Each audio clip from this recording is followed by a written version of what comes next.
Bismillah, alhamdulillah, wassalatu wassalamu ala rasulillah. Chapter number 20, the condemnation of the one who worships Allah at the grave of a righteous man, and how then does this amount to worship of the man. Bismillah, inna alhamdulillah nahmaduhu wa nasta'inuhu wa nastaghfiruhu wa na'udhu billahi min shururi anfusina wa min sayyiati a'malina. Man yahdihillahu fala mudilla lahu wa man yudlilhu fala hadiya lahu. وأشهد أن لا إله إلا الله وحده لا شريك له وأشهد أن محمدا عبده ورسوله أما بعد. The last chapter that we discussed was concerning what? Over-exaggerating the status of a righteous or a pious person. Now this is the next step, or a very related topic, and that is that he who worships Allah subhanahu wa ta'ala, by the way, the chapter title translation is incorrect. It is translated in your book as the condemnation, or actually the actual title, I'll read it for you in Arabic. ما جاء من التغليظ في من عبد الله عند قبر رجل صالح. Basically, what has been narrated concerning the prohibition or the condemnation of he who worships Allah at the grave of a righteous person. And then the author says, فَكَيْفَ إِذَا عَبَدَهُ. Then how much greater will the sin be if he actually worships that righteous person? So the correct translation is, that which has been narrated concerning the condemnation of he who worships Allah at the grave of a righteous man. So how much greater would the sin be if he worships that man? So basically this chapter we're talking about someone who is not worshipping the grave. He is worshipping Allah subhanahu wa ta'ala. He is worshipping his creator. But the problem is that he is worshipping his creator at a grave.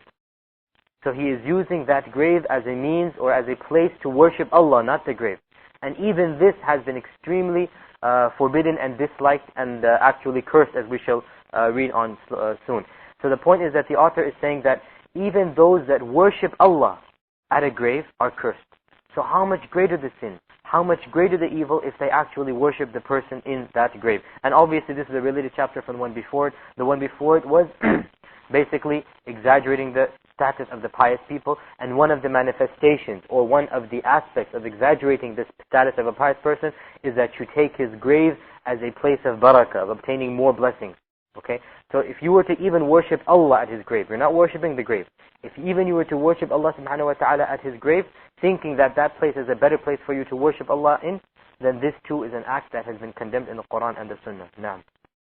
After this, he cursed anyone who did any such deed within this context. Prayer at the graves is one of these deeds, even if no masjid has been built. This is the meaning of his words. He feared it would be taken as a masjid.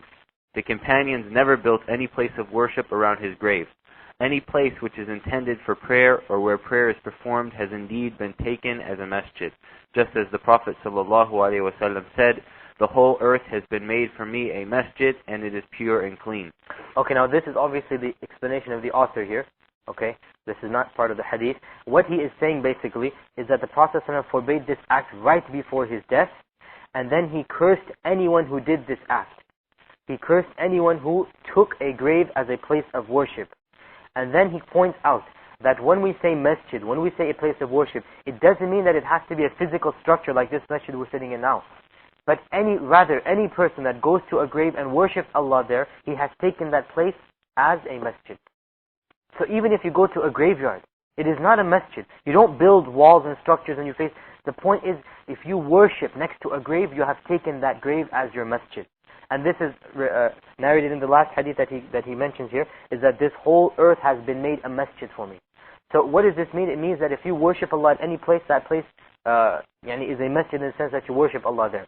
Obviously, this is different from a classification of a masjid in fiqh. A masjid in fiqh is a bit different because this is where trade is prohibited. This is where you cannot, you can only remember Allah subhanahu wa ta'ala. Certain things are prohibited. We're not talking about it from a fiqh perspective. We're talking about it from the linguistic meaning of masjid, in the sense that if you worship Allah at any place, right, then that place it is as if it is a masjid, in the sense that you're worshipping Allah there. So the point is that if you worship Allah next to a grave, if you worship Allah where a grave is present, whether there is a physical structure on that grave or not is irrelevant, then Allah's curse is upon the person who worships Allah at that place. Now it is very important to point out, obviously it must be in the minds of everyone, that here is the Prophet Muhammad ﷺ warning the people against building a masjid on his grave. And yet we know that his grave is, quote unquote, in a masjid. Okay, how do we understand this? Firstly, it should be realized that the Prophet Muhammad sallallahu alaihi wasallam, where was he buried? He was buried where he died. Did he die in the masjid? No, he died in his house. He died in Aisha's house. Okay, so he was buried right where he died. So the very place that he died, a hole was dug right there and he was buried there. And this place was outside of the masjid. It was in his house. Okay, so the Prophet ﷺ, he died and he was buried outside the masjid. Now, during the time of the Sahaba, their house remained outside of the masjid. The masjid was connected to the house. As you know, the Prophet's house was connected to the masjid, but the masjid did not envelope the house. It was connected to it. So there was the masjid and then there was the house, separate. What happened was, during the time of one of the Umayyad Khalifas, I think it was Abdul Malik ibn Marwan, if I'm not mistaken, basically he ordered that the masjid be expanded. He ordered that the masjid be rebuilt to occupy a greater number of people. And so he was the one that ordered that the masjid be expanded from both right and left, and that would include the Prophet's house. Okay? Now the scholars of his time, the Sahaba, most of them had died. This was in 94 Hijriya, like almost 100 years after the Prophet's death. Okay? Most of the Sahaba, in fact, in Medina, I don't think there was any Sahabi present when this occurred. Some of the Sahaba, they were present in other cities, one or two. You know, when was the last Sahaba? When did the last Sahaba die? 110. 110. Which Sahaba was left in Medina? I don't remember. But as far as I remember, the last Sahabi, he died 110 Hijriya. I think, Allahu Alam, the last Sahabi in Medina died in the 70s or 80s. I can check it up on that. But I don't recall any Sahabi being present in Medina at this time. The point is, the scholars of Medina, they rejected this. They said, we are not going to obey your commandment. Okay? And they prohibited the Khalifa from doing this act. The Khalifa said, if you disobey me, I'm going to send an army to attack you and forcefully build the masjid the way that I want it to be built. Okay? And he had his political reasons for doing it, which we don't have time to get into. He had political reasons. He had a political agenda for expanding the masjid. Okay? So basically, despite the fact that the scholars did not want him to include the Prophet's grave in the masjid, the Khalifa had his way because he had the authority. So since that time until our time, the Prophet's grave was then included inside the physical structure of the masjid. However, we should note that, firstly, the grave was not exposed to people. Never in Islamic history was the grave ever exposed to people. Rather, it was always covered up. Okay? Secondly, when the Khalifa ordered that the masjid be enveloped inside the grave, in the sense that the grave be enveloped inside the masjid, the other way around, excuse me, the scholars of that time, at least they could do one thing, and that was they built a triangular wall. They built a triangular wall so that if a person were to face the grave, he would not actually be facing a grave, he would be facing a triangular wall. In other words, he could not face the grave directly. Okay? So basically a pentagon type structure was built around the Prophet's grave. Okay, do you understand what I'm saying? If someone were to face the Qibla, and there was the grave between him and the Qibla, then if there would be a triangular wall like that. A triangular wall that would then become a square at the back. So it's a pentagon, like this structure. Is that clear? You understand what the scholars were able to do is that even if a person were standing there, then he would not see a square structure, he would see a pentagonal structure. So he would never be able to face the grave directly, rather there would be a triangular wall there. And after this time, more and more barriers were built around and around the Prophet's grave, until I think in our time there are like 6 or 7 barriers between us and the actual grave of the Prophet. The last one being the actual house of Aisha, which is still standing. The actual house of Aisha is still standing, it was not destroyed.